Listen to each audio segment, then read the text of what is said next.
warahmatullahi wabarakatuh. Selamat pagi anak-anak. Bagaimana kabar kalian hari ini?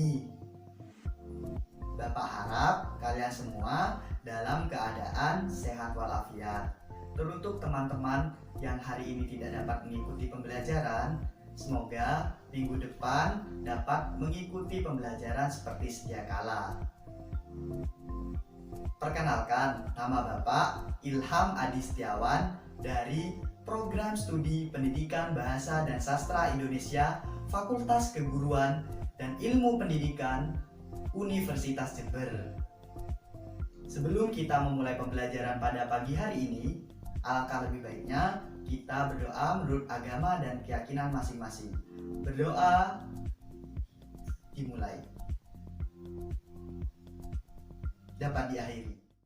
Hari ini kita akan mempelajari kompetensi dasar 3.4, yaitu menelaah struktur dan kebahasaan teks cerita fantasi yang dibaca dan didengar. Adapun tujuan pembelajaran pada pagi hari ini yaitu siswa mampu menjelaskan struktur dan kebahasaan teks cerita fantasi yang dibaca dan didengar. Kedua, siswa mampu menelaah struktur dan kebahasaan teks cerita fantasi yang dibaca dan didengar. Baik, kita mulai pembelajaran.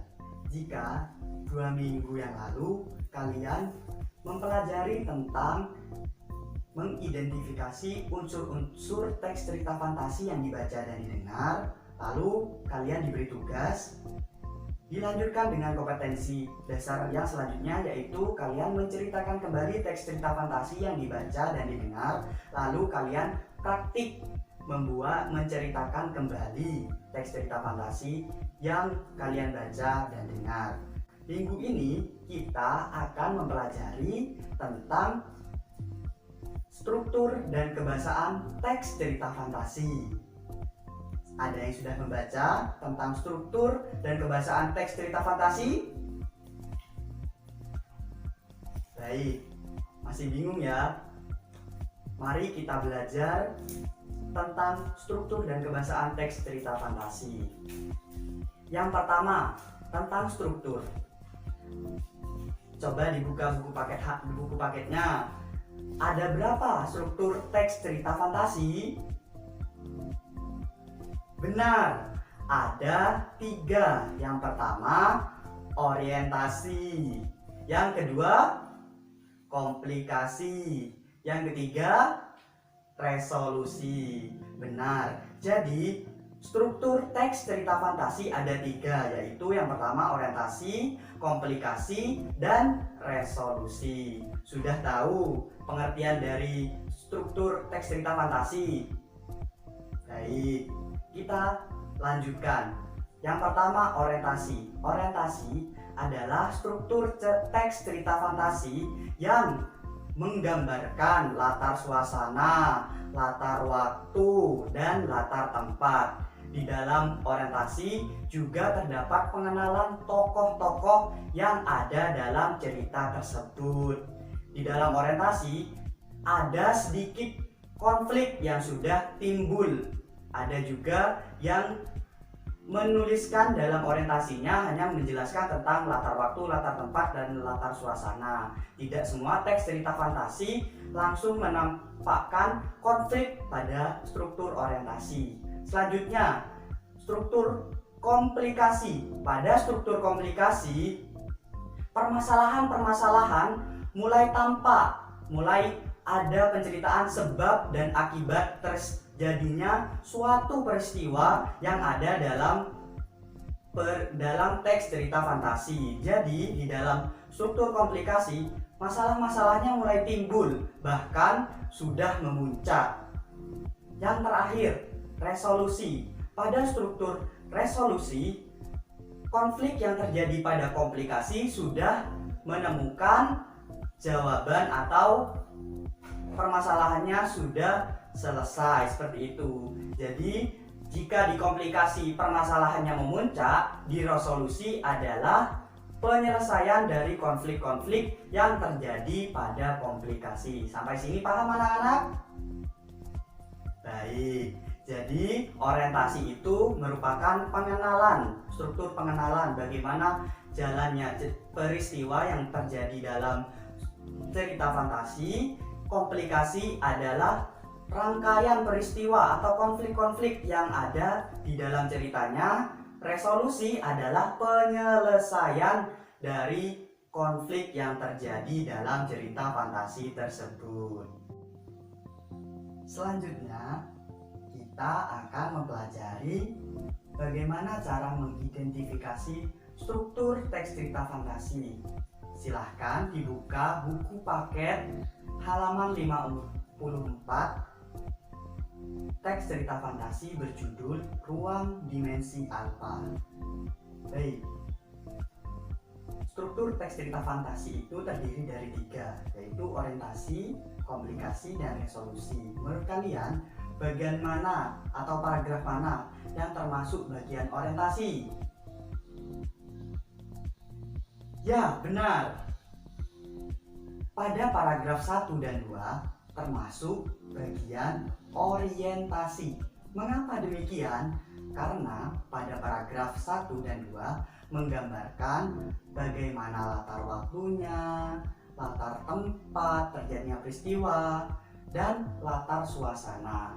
Juga didukung dengan menceritakan tokoh-tokoh yang ada di dalam cerita fantasi Ruang Dimensi Alfa. Lalu ada satu lagi, mengapa struktur tersebut dinyatakan sebagai struktur orientasi, yaitu terdapat munculnya konflik, tapi konflik yang ada di dalam struktur orientasi masih samar-samar. Kita lanjutkan pada struktur yang kedua, yaitu komplikasi. Terdapat pada paragraf berapa struktur komplikasi? Benar sekali, komplikasi terdapat pada paragraf ketiga sampai 5. Mengapa demikian? Karena pada paragraf 3 sampai 5 menjelaskan urutan-urutan peristiwa atau permasalahan-permasalahan yang dialami oleh tokoh yang diceritakan dalam teks cerita fantasi tersebut. Apa permasalahannya? Yaitu melawan waktu. Jika sang tokoh utama melebihi waktu yang ditentukan, maka dia tidak akan bisa kembali ke zamannya saat ini. Seperti itu ya, permasalahan yang terdapat di dalam teks cerita fantasi berjudul Ruang Dimensi Alfa. Struktur yang terakhir, sudah jelas ya, resolusinya berarti berada pada paragraf ke-6 sampai dengan selesai. Mengapa demikian? Karena pada paragraf tersebut terdapat solusi atau penyelesaian masalah yang dialami tokoh utama atau penyelesaian-penyelesaian yang terjadi di dalam komplikasi. Sampai sini paham ya anak-anak? Jadi di dalam teks cerita fantasi berjudul Ruang Dimensi Alfa, strukturnya ada 3. Yang pertama, orientasi. Orientasi pada teks tersebut terdapat pada paragraf 1 dan 2. Sedangkan komplikasinya terdapat pada paragraf ketiga sampai 5 dan resolusinya terdapat pada paragraf ke-6 sampai selesai. Bagus. Sampai sini paham ya anak-anak? Mari kita lanjutkan pembelajaran tentang kebahasaan yang terdapat dalam teks cerita fantasi. Ada berapa kebahasaan teks dalam teks cerita fantasi? Benar, ada 6. Mari kita pelajari satu persatu kebahasaan yang terdapat di dalam teks cerita fantasi. Yang pertama yaitu penggunaan kata ganti dan nama orang sebagai sudut pandang. Bapak contohkan dalam cerita fantasi berjudul Kekuatan Ekor Biru Nataga. Seluruh pasukan Nataga sudah siap hari itu.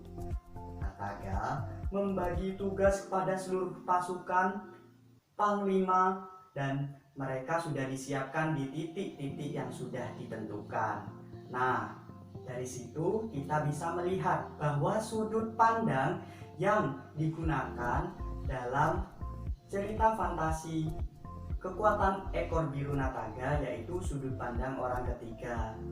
Dari mana kita mengetahuinya? Dari kebahasaannya, yaitu menggunakan nama tokoh yaitu Nataga diceritakan yang awal. Jadi seperti itu ya. Mengapa Kekuatan Ekor Biru Nataga menggunakan sudut pandang orang ketiga? Kebahasaan teks cerita fantasi yang kedua yaitu menggunakan kata yang mencerap panca indera untuk deskripsi latar waktu, latar tempat, dan latar suasana. Di sini kalian sudah paham apa yang maksud dengan mencerap? Baik, mencerap itu sama dengan memperhatikan atau melihat apa yang dapat kalian lihat dari peristiwa. Contohnya, penggunaan bahasa yang mencerap panca indera. Pada suatu hari, seluruh pasukan sudah siap dan panglima-panglima sudah berdiri tegap untuk berperang melawan siluman serigala. Seperti itu ya anak-anak. Jadi pada kebahasaan yang kedua, apa yang kita lihat sebagai latar tempatnya dan kapan peristiwa itu terjadi dan latar suasananya itu ditampilkan sebagai salah satu ciri kebahasaan teks cerita fantasi. Selanjutnya yang ketiga, ciri kebahasaan teks cerita fantasi yang ketiga yaitu menggunakan pilihan kata makna kias dan makna khusus. Makna kias artinya makna yang tidak sesungguhnya, sedangkan makna khusus yaitu menjelaskan dari makna kias tersebut. Contohnya, matanya indah bagai rembulan, matanya yang hitam dan bulu matanya yang lentik sungguh sangat menyejukkan. Jadi, kata kiasan pada kalimat tersebut terdapat pada mata indahnya sebagai rembulan. Sedangkan makna khususnya menjelaskan atau mendeskripsikan bagaimana bentuk matanya yang disebut sebagai mata yang indah bagaikan rembulan. Selanjutnya, yang keempat, kata sambung penanda urutan waktu. Contohnya, pada saat itu, setelah itu, dan yang lain-lain sebagai penanda waktu. Terakhir, yang kelima, yaitu penggunaan kata ungkapan keterkejutan. Contohnya, tiba-tiba, tanpa diduga, dan yang lain-lain. Wah, aduh, dan yang lain-lain. Seperti itu ya. Jadi penggunaan kata ungkapan keterkejutan yang terdapat dalam dialog atau deskripsi yang dituliskan dalam cerita fantasi. Yang terakhir, yang keenam, menggunakan kalimat langsung dalam cerita atau disebut dengan dialog. Nah, di dalam teks cerita fantasi terdapat dialog-dialog sebagai ciri kebahasaan yang dimiliki teks cerita fantasi. Seperti itu. Banyak ya contoh-contoh dialognya yang ada di dalam cerita fantasi yang ada dalam buku paket. Bagaimana? Sampai sini paham atau tidak tentang struktur dan kebahasaan teks cerita fantasi? Baik, bagus ya, pintar semua ya. Jadi, kesimpulan pembelajaran pada pagi hari ini. Yang pertama, tentang struktur. Apa saja struktur teks cerita fantasi? Benar, ada orientasi, komplikasi, dan resolusi. Kalau orientasi itu apa?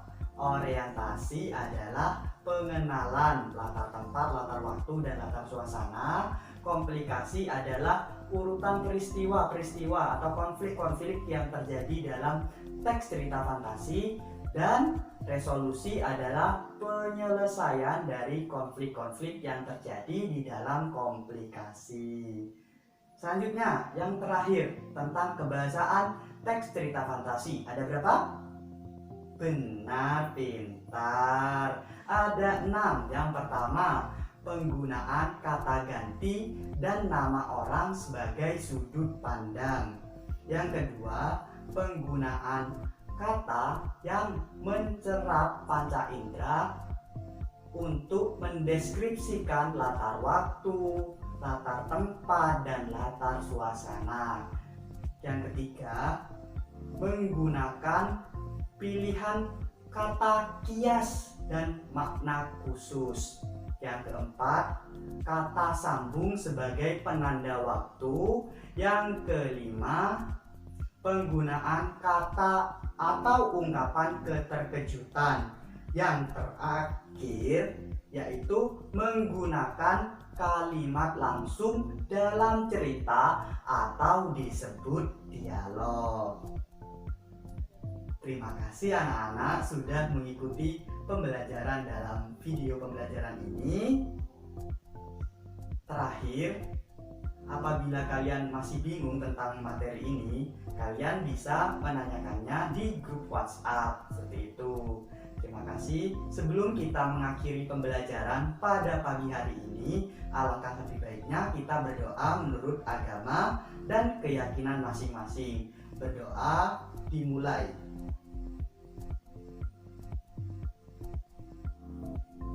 Dapat diakhiri. Wabillahi taufiq wal hidayah. Wassalamualaikum warahmatullahi wabarakatuh. Sampai jumpa minggu depan.